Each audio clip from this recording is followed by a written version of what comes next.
All right, y'all. It's on. I'm actually gonna take this shit seriously. I've decided. Look, I wrote down some shit to talk about. That's about as serious as it's gonna get for now. I decided that I'm actually gonna get good at this shit. This is gonna be fun. Takes a trip with your boy. I decided that I'm gonna actually try to act like I know what the hell I'm doing. I'm gonna learn some shit. You know what I'm saying? One day, this is gonna be like a legitimate thing. Right now, it's not. It's just one of those things. But good thing for us, right? So on with the things, cousin. I said I'd talk about Brock Bowers. Man, old Chevys. So talk about incredible. Just talk about incredible. This dude can and will do any damn thing you ask him to do. He's just on the field catching, running the ball, running short routes, always short, nice, crisp routes that get the quarterback such a nice drop off, just a third read that just knows how to beat his man and be available when the time is right. And he's there. And you just give him the ball. And they just got the ball in his hands. Don't worry about the rest. Just get it to Brock. And once he got it, just watch. You guys out there do something else. Just help Brock out. That's what they did at Georgia anyway. Say, get the ball to Brock. You guys touch people out there. Maybe you can be like they're blocking, but stay out of Brock's way. Okay? You guys do stuff and be important out there, but make sure you don't get in Brock's way. Okay? You're going to make Superman stumble. You're going to mess the whole damn thing up. Brock is that. That's what they did. The best team in the country took the best player they had and had him do every damn thing that he could, which is every damn thing, and they won 2 national championships because of it. I mean, they had other people, obviously, but he was Superman. You know what? And you know what? I'm convinced that Brock Bowers is Superman. Maybe not the Superman, but he's a superhero somewhere. He has to be. The dude's name is Brock Bowers. Come on, man. That's an alter ego if I ain't never heard one. Out there saving the world. And then he come back unassuming Brock Bowers, the quiet kid. Just the monster on the field. The humble one. I know Aiden kind of looking at him like, damn, why don't you say something good? You know, say a little something good about yourself. Dang, you ain't got to give all the humbleness away. Just go ahead and say something good about yourself. But he won't. And he was talking about how he's just quiet and he just wants to stick to his football. And everybody says the same thing about him. And boy, he is. He's just quiet, sticks to his football. He's a nice person. He shakes hands. He loves the kids. He's somewhere saving the world. I don't know where or how, but Brock Bowers is a goddamn alter ego. And the dude's somewhere saving the world. And I'm glad he's playing for us. That's all I'm going to say about Brock Bowers for today, anyway, because you know. What I also want to say is that the world is a better place today. It really is.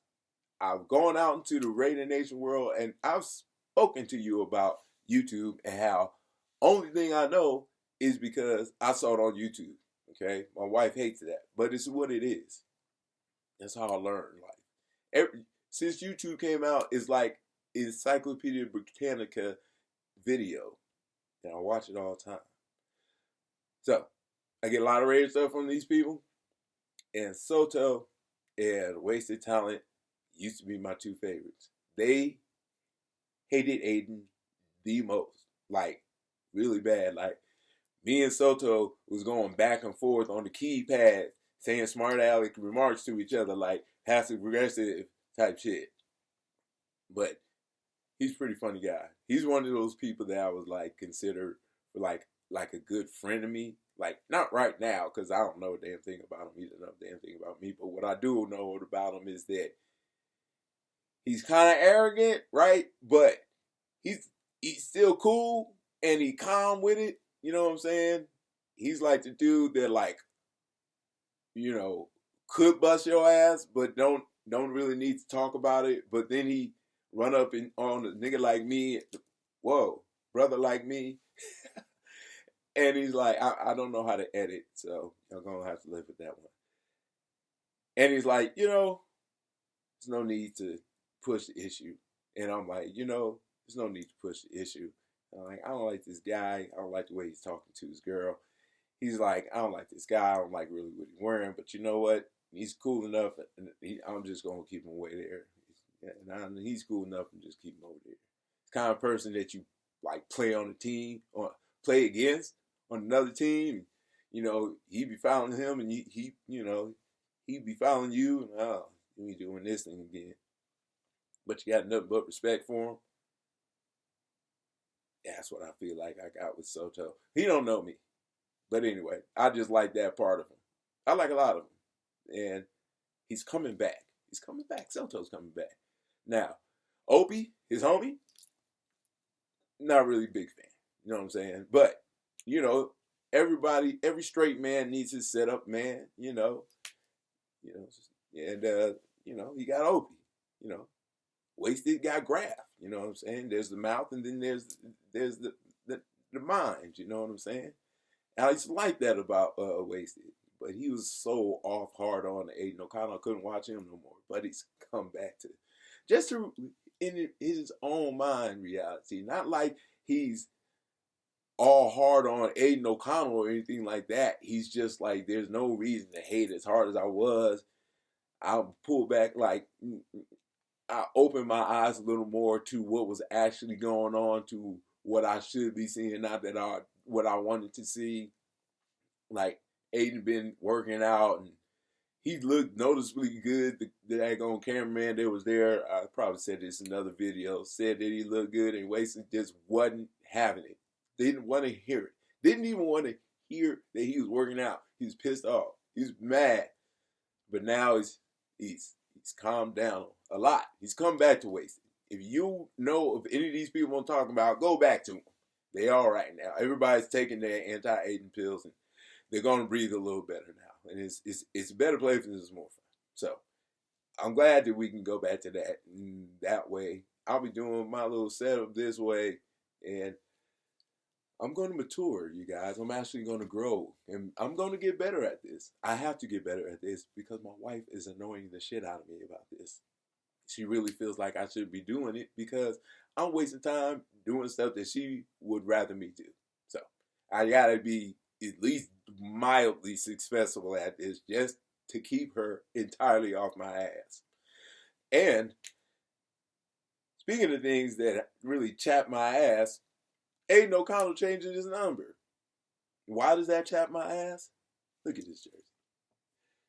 You know how many Aiden O'Connell jerseys I have? Too damn many. Okay? I got like $1,000 worth of Aiden O'Connell jerseys. I'll tell you how you guys will know. When I do these videos, I always got a different jersey on. It's always an Aiden O'Connell jersey that I have made. You'll notice that I'm wearing a different one all the time because I don't know how to use my computer. And I use the shirts to kind of log where I am because I can barely see the damn screen. So, now I don't know how to change the titles of the files. I'm telling you, I'm computer illiterate, but I'm getting better at this stuff. It's going to be a respectable show at some point. When is that point? I can't point to it because I don't know which way it's coming from. But we're back to the number change and all the money I wasted on the Aiden O'Connell jerseys that I have. But one thing about it is, I will have a bunch of number 4 Aiden O'Connell jerseys. And everybody's going to start getting their bandwagon jerseys this year. And they're going to have a bunch of 12s. And I'm going to be one of the few people who got some nice, clean Aiden O'Connell jerseys with the 4 on them. So, there's that. Will that shut my wife up? No, because I'm going to buy a bunch of new ones with 12s on it. I panicked. I brought 5. Don't tell nobody, especially my wife.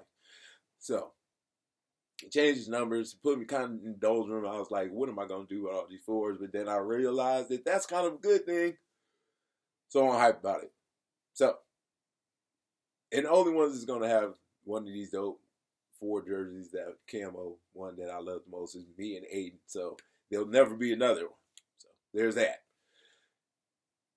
But it still kind of sucked because I gotta buy a whole bunch more jerseys. Well, maybe it doesn't suck. Well, I gotta justify it, so it kind of sucks. Who cares? I'm gonna do it anyway. You know, stick with my man Aiden, like AP do. Stick with him.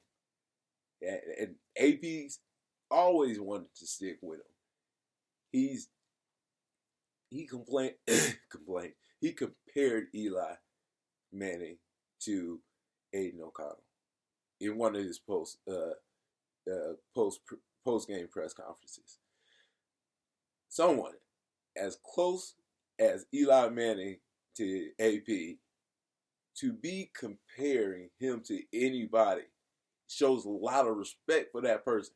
When he made the comparison, he almost didn't make the comparison. He said, no, I'm going to hold back because I don't want to seem like I'm jumping out my skin happy about this kid and comparing him to one of my most favorite people in the whole wide world.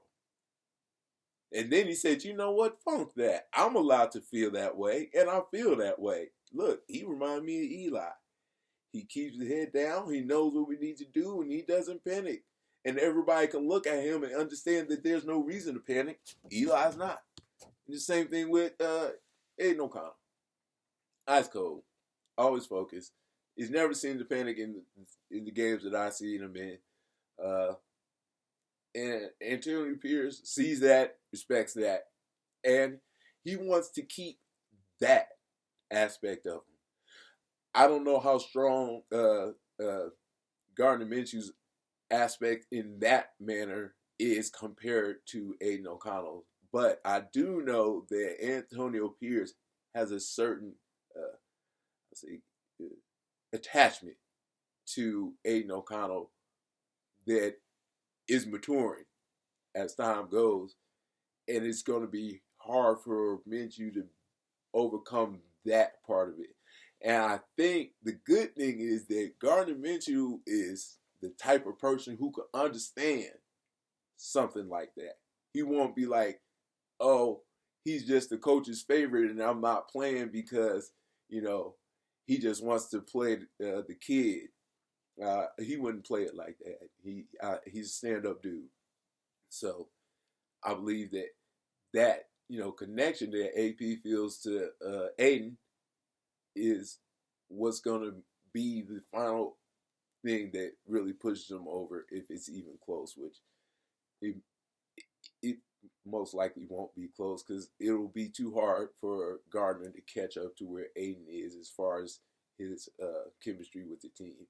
And it's not that Gardner hasn't done it before with other teams, but he has to do it, and he has to surpass Aiden O'Connell doing it. So that's what I don't see Gardner Minshew starting. I do see him being effective in the locker room. I see him being a great person. I see him as a good backup quarterback to have on the team. But I really believe unless Aiden stumbles heavily, Aiden will be the starting quarterback in 2024. So that is a good thing for me. The whole jersey thing is not a good thing. I got to buy a lot of jerseys, which is a good thing. I'm going to hear from my wife, which is a bad thing. So there's a lot of balance in life today. It's interesting. It's lovely. It was good to be back in a better place. Please, y'all, if you enjoyed any of the people on YouTube, go back to them. I think they've all come back to a grounded area where there's no need for hate. Let's go for conversation, not aggravation. I just came up with that right now. Sometimes I'm awesome. Guru out.